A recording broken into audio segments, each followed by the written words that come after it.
здесь в студии у нас сидит Нуркыз Идырысова, девушка, поступившая в Стэнфордский университет. Нуркыз, вы стали, если не первой кыргызстанкой, то одной из очень немногих, кому удалось поступить в столь престижный вуз. Я вас поздравляю. Спасибо большое.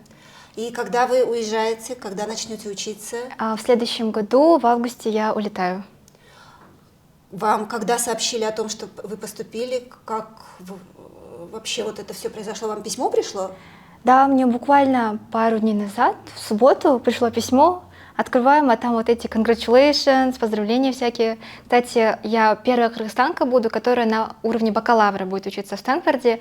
У нас есть несколько кыргызстанцев, которые на уровне магистратуры учатся, но на бакалавре я первая. Это большое достижение для, мне кажется, для нашей всей системы образования. Не так уж много кыргызстанцев у нас учатся в столь престижных вузах. Давайте для начала вы расскажете, что это за университет. Стэнфордский университет, он по версии Times Higher Education находится на втором месте по миру самых лучших вузов и на первом месте по Америке. То есть практически это самый лучший университет в мире, как я могу сказать, по моему мнению. Он находится в Калифорнии, в самом сердце Силиконовой долины. И этот университет, он просто самый лучший. Там очень много самых передовых, лучших умов нашей планеты. Также оттуда где-то 70 лауреатов Нобелевской премии или больше, примерно так. Еще я тоже посмотрела информацию и могу сказать, что из тех, кто хочет поступить в этот университет, только 5% человек получает вот это самое письмо с поздравлением, что поздравляем, вы приняты, то есть вы попали в эти 5%. Как вам это удалось? Тяжело сказать, что именно понравилось в приемной комиссии во мне, но думаю, что, во-первых, это, конечно, оценки, хорошие результаты тестов, также мои эссе я писала про себя, про свою жизнь, чем я занимаюсь, и внешкольная деятельность. Вот эти компоненты, думаю, сыграли самую важную роль. А где вы учитесь? На данный момент я обучаюсь в Бишкек International School, а до этого я училась в 9-й школе государственной. Стэнфордский университет — это IT-университет. Вы поступили на какую-то техническую специальность? Да, я поступила на специальность Aerospace Engineer. Это инженер, который занимается ракетостроением и другими космическими объектами. Боже мой! Так, давайте по порядку. Значит, какие документы вам нужно было представить? Во-первых, это документы про меня, там, мое свидетельство о рождении, хотя нет. Просто писала про себя, про свою семью. Вам нужно было представить документ об успеваемости? Да. Какой у вас средний балл? По 4-бальной системе 3.97, практически самый высший, да? По нашей системе координат вы отличница? Да. Вы должны были написать эссе в свободной форме, рассказывающее о себе. Да, я, помню, написала 9 эссе. Одно это про себя и еще 8 поменьше такие. Где вы тоже рассказывали о своих... Да, я отвечала на вопросы, которые были заданы. Там вопросы что-то вроде «опишите себя», «напишите письмо своему человеку, который будет с вами жить там в одной комнате». То есть сначала вы отправляете главное эссе, потом вас просят дополнить?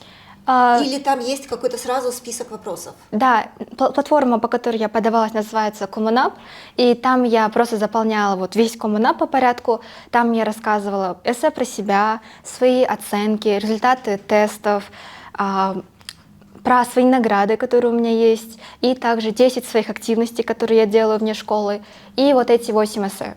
И еще немножко я написала про свои исследования. Так, свои награды, какие у вас награды? Я выиграла 2-е место на республиканской олимпиаде по математике Кыргызско-шведской математической школы и центральноазиатский дебатный турнир, и там еще несколько наград есть.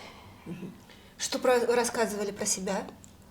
Так, в основном... я рассказывала про то, каково быть девушкой в кыргызском обществе, в кыргызской традиционной семье, и про отношение к образованию. Потому что, обычно вкладываются больше мальчиков. И я рассказывала про то, как я вот договаривалась с родителями, то, что они будут вкладываться именно в меня, в мое образование. И в целом вот про наше общество. Вам приходилось договариваться с родителями, чтобы они вкладывали в вас? Ну, вначале, когда вот 4 года назад, мне было 12 лет, я предложила, почему бы вот не попробовать поступить за границу, скажем так, они не были к такому готовы, потому что ни один родитель не думает, что их ребенок возьмет и улетит настолько далеко, особенно девочка, это опасно. И потом постепенно я их убеждала, что нет, стоит рисковать, стоит вкладываться, потому что потом плоды себя окупят. То есть вот вам было в 12 лет, Да. и вы уже понимали, что вы хотите, чтобы вкладывались в ваше образование, потому что у вас есть цель учиться за границей. Моя цель появилась, не знаю, вот, наверное, где-то лет 13-14, вот четкая цель. А в 12 я просто думала, было прикольно так полететь куда-нибудь. А почему именно этот вуз? Потому что я когда была маленькой, ну и в целом, молодежь, мы максималисты, я тоже максималистка, я подумала, вот хочу в лучший вуз в мире, и все. Так я и подалась в Стэнфорд. Как-то все равно, да, сейчас меняются стереотипы, но все равно вот технические специальности не для девчонок. Как давно вы решили, что именно техническая специальность станет вашим выбором? Ну, у меня мама, она физик, а сестра программист. Ах, у вас Да. все понятно. Я вот выросла, и папа у меня тоже по технической специальности. Так что я думала, что изначально, наверное, будет что-то техническое, а именно то, что я буду инженером в космической сфере, я думаю, где-то только год назад поняла. Космическая сфера в Кыргызстане не развита. Означает ли это, что вы не видите своего будущего в этой стране? Нет, я хочу вернуться, конечно, хочу быть здесь. И сделать первую ракету. Да. Кстати, вот у нас есть программа, называется Kyrgyz Space Program, и в этой программе мы строим первый спутник Кыргызстана. Вы входите в эту программу? Да, я часть этой программы. Так что почему бы не развивать космическую индустрию здесь? Ну, а еще мне 18 лет, так что кто знает, как жизнь обернется и чем я буду в итоге заниматься. Да, вполне возможно, что центром космической программы станет и Кыргызстан к тому моменту, когда вам надо выбирать работу. Вы еще рассказывали о своих достижениях, о своих активностях вне учебы. Какие это были активности? В этом году, летом, я полетела в Америку, чтобы делать исследования по астрофизике, тоже примерно по моей специальности, и мы исследовали орбиту околоземного астероида. Использовали математику, программирование и физику, чтобы вот это все посчитать. Звучит сложно, но вот мы смогли, благодаря этой программе, называлась Summer Science Program, и она была, кстати, абсолютно бесплатная для меня. Как вы попали в эту программу? Я просто прогуглила, написала летние программы для старшеклассников на английском, самые лучшие. И вот вышла вот эта программа по моей специальности. Конечно, я туда подалась. И потом я попросила финансовую помощь, объяснила свою ситуацию, и они дали мне финансовую помощь полную. Еще и оплатили за перелет. Я смотрю, вы максималистка и рассчитываете только на самое лучшее. Вы все время одно из условий, самый лучший вуз, самая лучшая программа. Ну, я думаю, нужно рисковать. Если не получится, ничего страшного. А если получится, то классно. Естественно, для того, чтобы поступить и в этот вуз, и участвовать в этой программе, нужен английский язык. Да. Как, когда и где вы его учили? Я начала учить его в 9 классе, мне кажется, поздно. Вот в сравнении с сейчас я вижу, 7-классники уже учат английский язык. В 9 классе я пошла в образовательный центр Logos, и там я вот пошла на курс beginner, потом pre-intermediate, и вот так вот все курсы по порядку. То есть до 9 класса, ну, понятное дело, что у вас были школьные уроки английского языка, в большинстве школ, которые они... Да, в школе...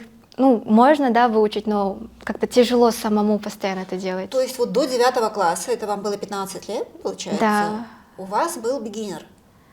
Да. То есть вы поступили вот в этот Logos, фактически только на уровне who is on duty today? Ну, наверное, чуть-чуть выше, ну да, примерно с таким уровнем. И за какое время? У вас сейчас должен быть очень высокий уровень для того, чтобы вы поступили? Да, ну я вот полетела в Америку, там могла свободно, в принципе, разговаривать. Уже зная... Да, английский. Получается, я тогда, в 2021, кажется, году, да, я вот так в год полностью училась, каждый день английскому уделяла по несколько часов. И так за год дошла до практически уровня носителя, таким образом. Вот, то есть вот на курсах вы изучали английский Да. язык, и нужно же было приложить сертификат о знании языка, там TOEFL или что-то. Да, кстати, они просили TOEFL IELTS, но TOEFL IELTS стоит где-то $200, довольно дорого, поэтому я просто сказала то, что, ну вот, я знаю английский, и я, кстати, ни один языковой тест не сдавала, вот так вот. И вы еще и сдали документы, потратив минимум средств, получается. Я ничего не тратила, никаких денег на сдачу документов для Стэнфорда и для программы тоже.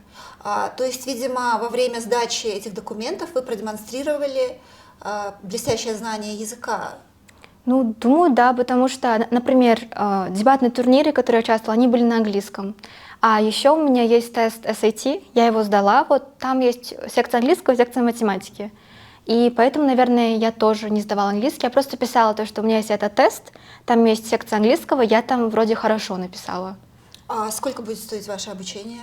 В Стэнфорде? Да. Стэнфорд сам стоит, ну, для среднего ученика $90 тысяч в год.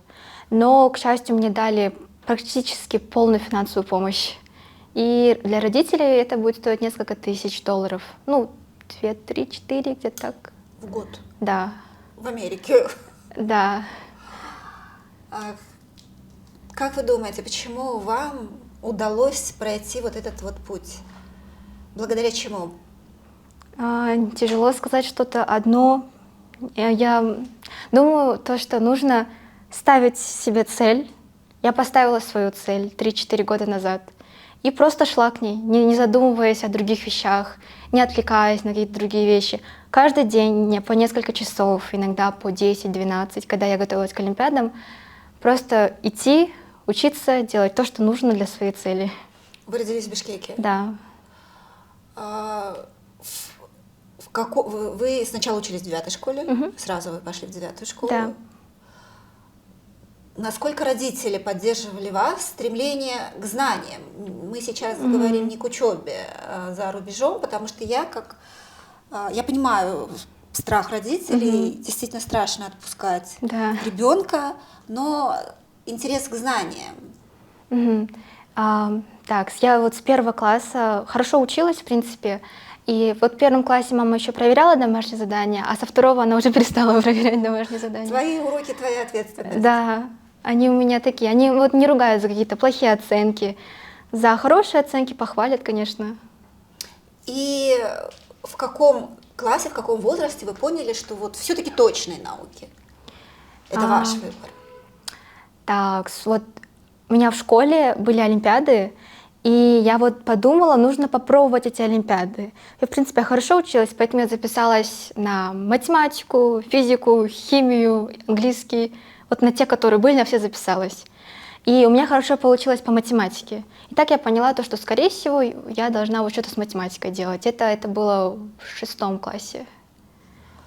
Я напоминаю, мы говорим с вами с Нуркой Садырысовой, девушкой, которая поступила в Стэнфордский университет и уже летом уедет учиться туда, причем университет дал ей практически 100% скидку. Нуркыз, вот давайте с вами поговорим о том, вот что, как вы думаете, нужно изменить в нашу систему образования? Да. Что в нее нужно внести, добавить, чтобы вот ваш пример не был таким уж исключением, чтобы, ну пусть не каждый ребенок, ну хотя бы не вы одна могли учиться в лучших вузах мира. Я вот училась как в государственной, а потом и в международной школе. И я вот могла сравнить 2 системы образования на своем опыте. И вот отличие, оно колоссальное, если честно, потому что в нашей государственной школе нас учат просто запоминать обычно. Нам нужно запомнить текст и потом его пересказать, либо стих там пересказать.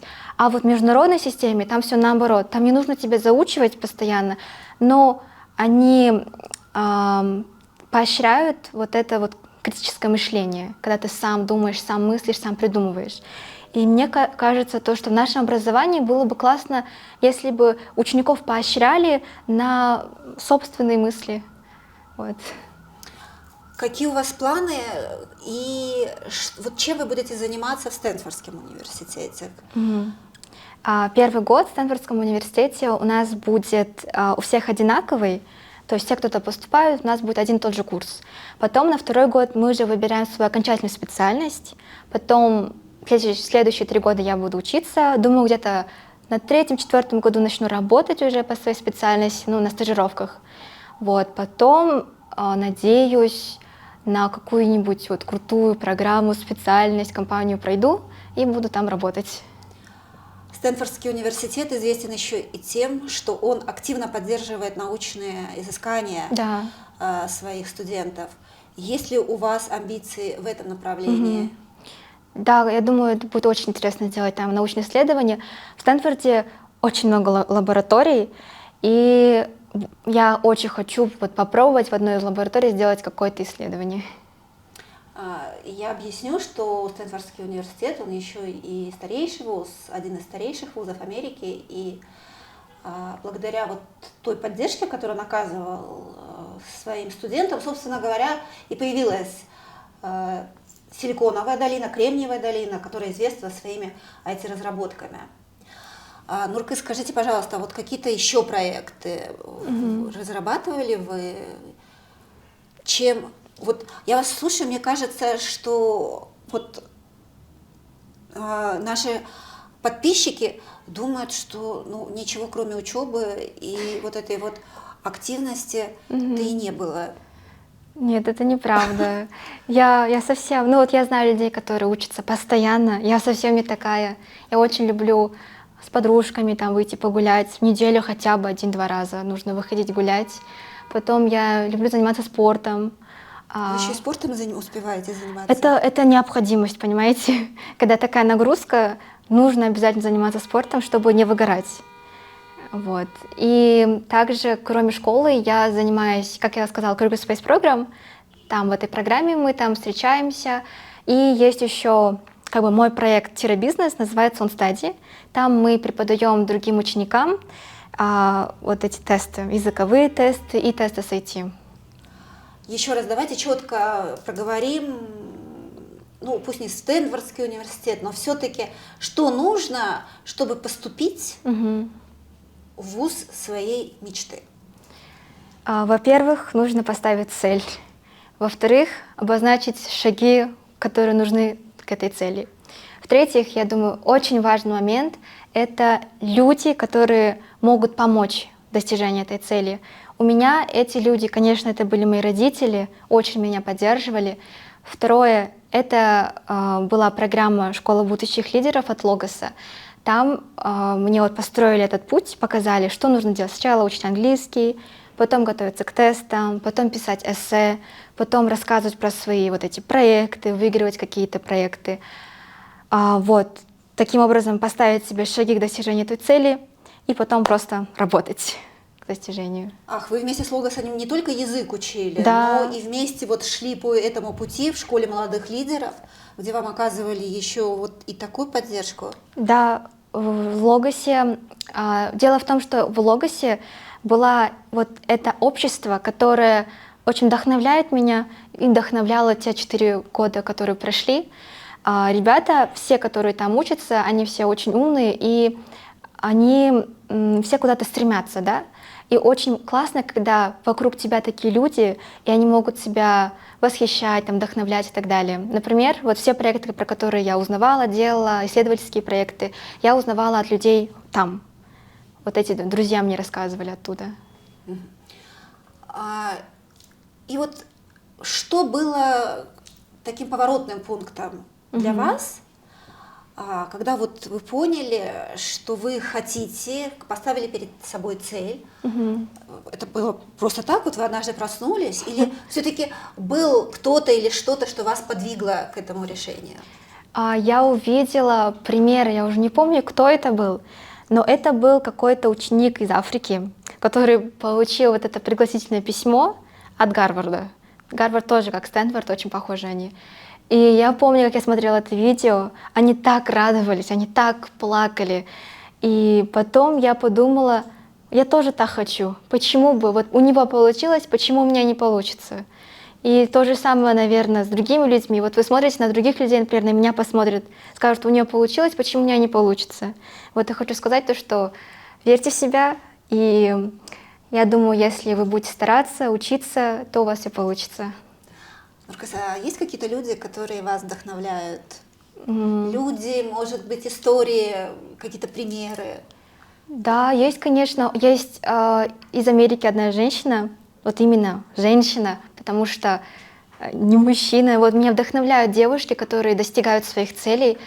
Она занималась программой от НАСА, там была одна программа, называется Double Asteroid Redirection Project, я не знаю, как перевести его, и там она руководила этой программой.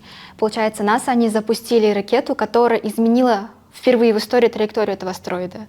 И вот она этим всем руководила. Я с ней даже в жизни разговаривала, и она вот меня очень вдохновляет. Вы считаете, что девушкам в Кыргызстане сложнее, да, пробиться и получить качественное образование, ну, пройти вот этот путь, чем мальчикам? Я не могу сказать про всех девушек, потому что лично меня родители поддерживали. Но я знаю других, некоторые девушки мне пишут, то, что Нуркас, как ты уговорила своих родителей, потому что вот некоторым их родители не разрешают, говорят, то, что ты девочка, должна сидеть дома, там, выйти замуж и так далее. Так что хотелось бы, да, чтобы родители больше поддерживали своих дочек. Ну, да, а что вы думаете, вот, кстати, наверняка ваши родители тоже, или они не говорили, ой, а как же замужество, ты теперь будешь учиться сколько лет? 4 года. 4 года, а как же? Замужество, ну вот я отучусь 4 года, а потом и замужество. Почему бы после университета не выйти замуж, да? Ну, я думаю, всегда можно успеть выйти замуж. То есть родители все понимают, всячески поддерживают и говорят, да, дочка, дерзай, пусть у тебя все получится. Да, но папа говорит, только за Кыргыза выходить. Вы пока на эту тему... Или вы с ним согласны, что нужно все-таки... Ну, в Стэнфорде только я, кажется, кыргызка буду. Так что там кыргыза, я не знаю, найду, не найду. Встретите. Придется возвращаться и искать, если вы собираетесь... Да. Ну, если как папа хочет, то придется возвращаться здесь уже. Искать. Спасибо, Нуркас. Я уверена, что все у вас получится.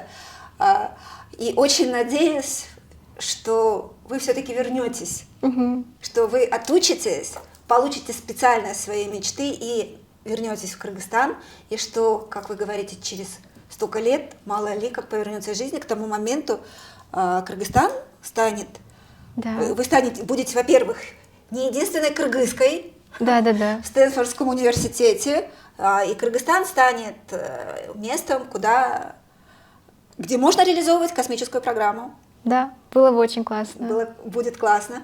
Удачи вам и всего доброго. С нами была Нуркас Идырысова, девушка, поступившая в Стэнфордский университет и своим примером доказавшая, что возможно все. Главное иметь цель и идти к ней. Спасибо. Спасибо вам и всего самого доброго. Спасибо. До свидания.